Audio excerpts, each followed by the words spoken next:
En este tercer encuentro sobre el tema de provisión y distribución de agua fría, vamos a analizar la estimación del volumen de agua para un tanque elevado mixto.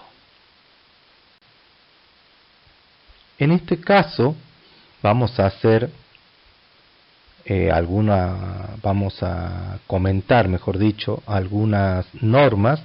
De todas maneras, esta metodología es una metodología fácil, está explicada en todos los apoyos y en los libros que ustedes tienen como bibliografía para consultarlo, pero vamos a hacer una explicación rápida y ver cuáles son las diferencias que se pueden dar de acuerdo a la función que pueda tener el edificio. Vamos a comenzar estableciendo que todas estas normas están regidas por el ente que regula a todo lo que tiene que ver con las instalaciones sanitarias. Vivienda está clasificado, en que si se trata de un edificio de vivienda o se trata de un edificio destinado a cualquier otra función que no sea vivienda. Cuando se habla de una vivienda, se tiene en cuenta el concepto de una vivienda tipo. Es decir, que estamos hablando de una vivienda que está compuesta por una pileta de lavar, una pileta de cocina, un baño principal y un baño de servicio. Pueden existir en muchos casos, viviendas que presentan más de estos elementos. Entonces, hay una forma de cómo compensar la existencia de esos artefactos. Pero lo importante es que hay que tener en cuenta que como mínimo se va a tener que acumular la cantidad de agua para una vivienda tipo.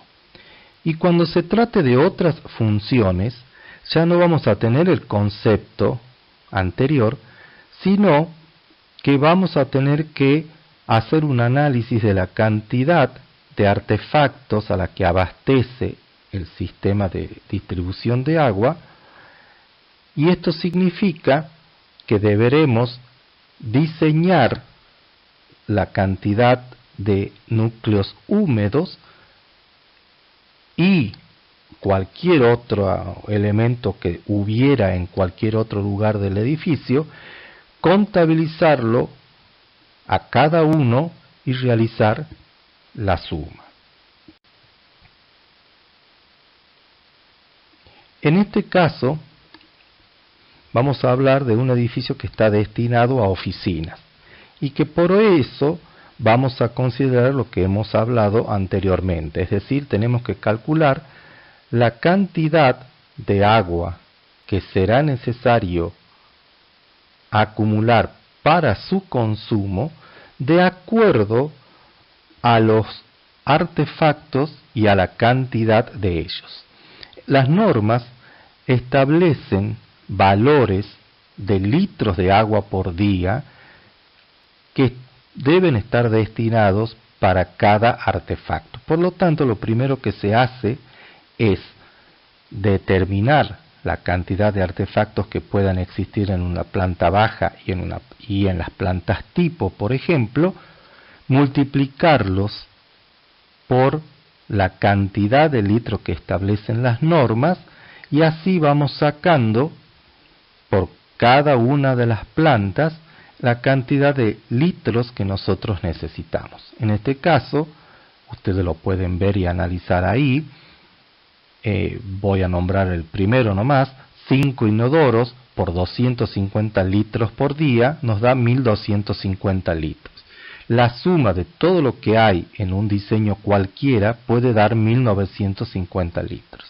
Y en las plantas tipo podemos encontrar 4 inodoros por 250 litros, nos daría 1000 litros.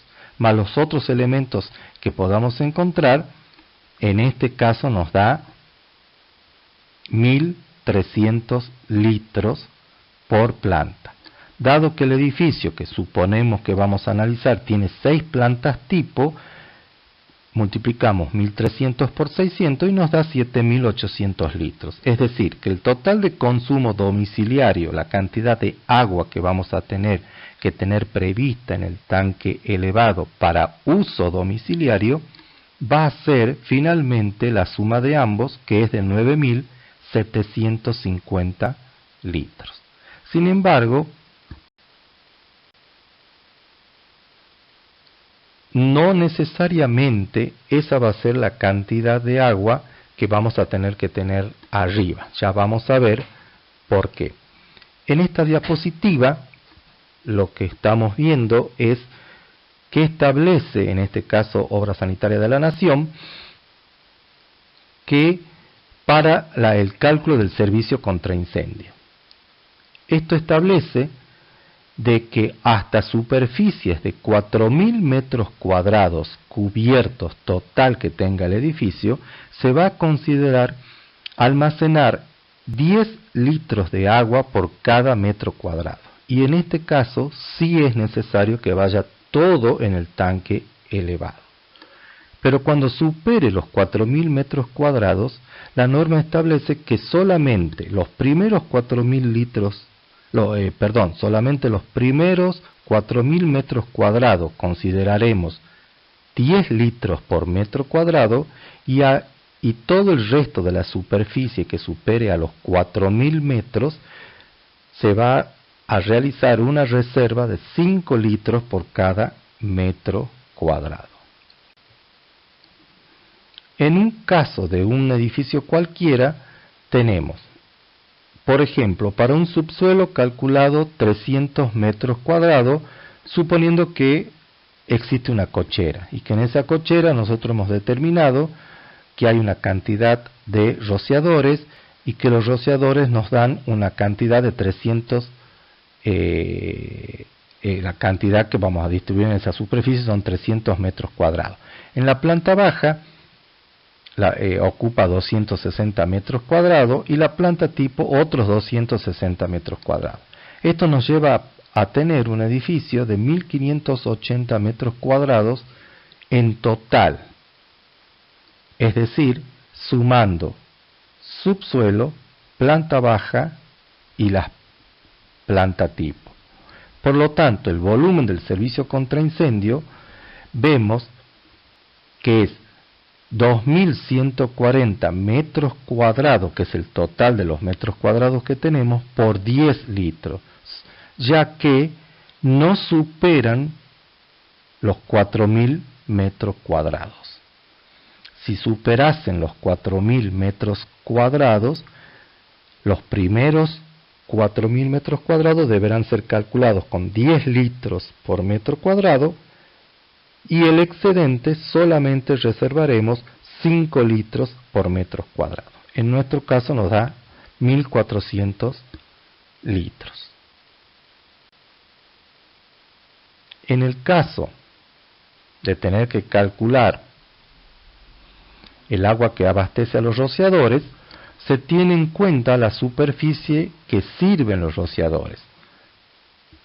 Y en este caso, la norma establece que por cada metro cuadrado de superficie a la que sirven los rociadores se prevén 5 litros de agua. Por lo tanto, lo que tenemos que hacer es saber cuál es la cantidad de metros cuadrados que está abasteciendo nuestro servicio contra incendio y multiplicarlo, en este caso es 160 metros cuadrados, y multiplicarlo por los 5 litros. Nos da 800 litros.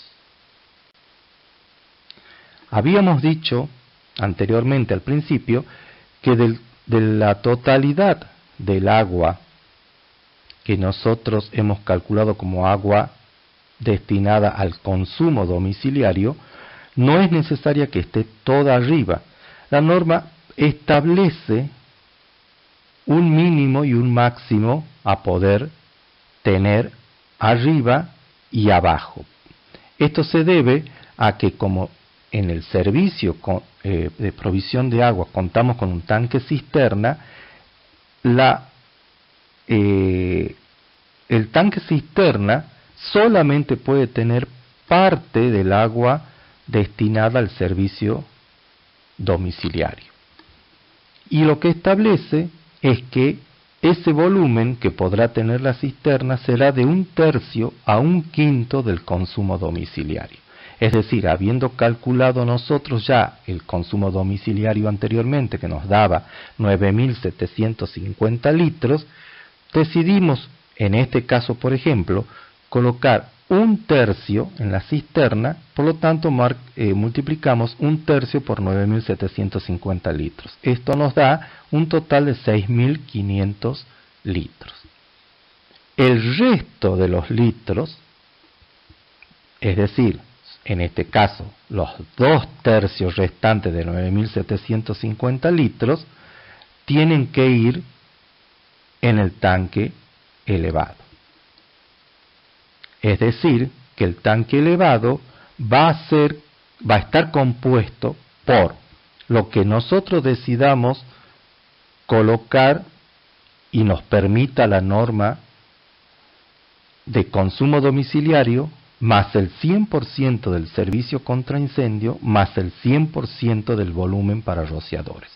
En este caso lo estamos viendo que llegamos a 25.450 litros. Es decir, si esto lo basamos a metros cúbicos, estamos hablando de un tanque de 25,45 metros cúbicos. Entonces, si nosotros ya tenemos el volumen del tanque que nosotros tenemos que tener, en realidad es el volumen de la cantidad de agua que nosotros tenemos que tener en ese tanque elevado, a través de fórmulas matemáticas podemos determinar, de acuerdo a la forma que nosotros decidamos darle al tanque, cuáles van a ser sus valores.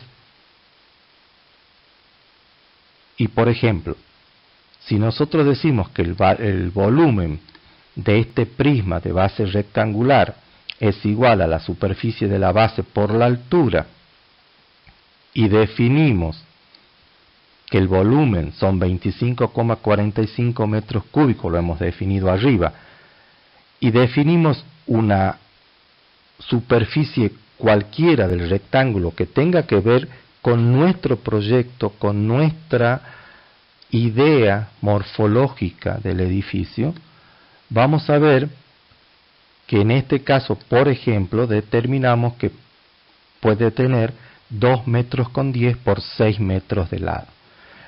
Por lo tanto, lo único que nos queda averiguar es cuál será esa altura. Despejando la altura, nos queda que es de 2 metros con 0,2 centímetros. Esto será un ida y vuelta según decidamos tener un tanque más grande o de otra forma, o ubicarlo en otro lugar, y pensando siempre en que el peso que va a tener este tanque elevado es un peso muy importante y que tiene que ser muy bien considerado al momento de calcular la estructura. Por lo general, se trata de que no intervenga en la estructura general del edificio, sino que se aprovechen otros elementos estructurales que son de gran porte, como ser las escaleras de medios de escape o las cajas de ascensores. Pero nada prohíbe de que si morfológicamente yo necesito ubicarlo en otro lado y funcionalmente no es incorrecto, lo pueda ubicar, y para ello tendré que prever que tenga su propia estructura para no intervenir en la estructura y cálculo general del edificio.